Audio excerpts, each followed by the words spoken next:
The regular Jamaican thinks real estate is out of their reach. What do you think? This is wealth in the streets. Let's find out.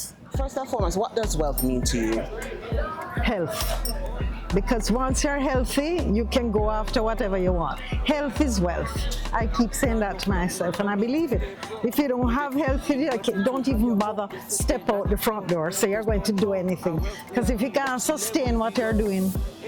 Currently own your own home? Yes. All right. How long ago did you you purchase your own home? Actually, so we got married in a time when it was believed that you should move your wife into a house that you own and not a rent house. Now, if we had to do it again, my husband and I have discussed it, and we wouldn't have purchased an apartment at the time. But when we got married, we had our own home. It was a one-bedroom apartment. Then eventually we decided to rent that apartment to move into somewhere else so that we could earn enough money for a down payment on a bigger property. We did. It wasn't the exact property we wanted. It was a townhouse, but the idea was we were looking at what the value of real estate was going to be and was in that area of Kingston at the time, and how it was going to grow, because we wanted a standalone home. You know, I'm not originally from Kingston. I'm from country, so I'm used to being able to walk around the full perimeter. Which country, Russia? Which country you come from? That is a longer story for a different day. About this entire ownership process, what would be some of the things that you'd be recommending that they do?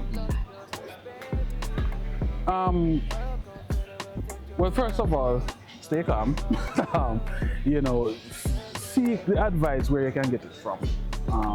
Speak to persons who have done it before, not just financial advisors, but like your parents who own their own home as well, or persons who who have purchased in the past. Find out what their experiences were, because the process, even though it might be daunting, it's pretty much the same each time. Purchasing a home, going through the steps, it hasn't changed in years. So the information is out there. So definitely seek out the advice. In terms of affordability, don't let that scare you as well. You're not buying a property for the entire amount. You're basically trying to finance the money and the deposit. Right? The hurdle for us was getting the deposit. There are ways to do that as well. You can indent on family. There are bridge loans. Many different ways that you can go about getting the deposit. But once you cross that hurdle, it should be smooth sailing after that. Right now, make it sure, step by step, yeah, I feel make it real. We want me beat, we enter the scene.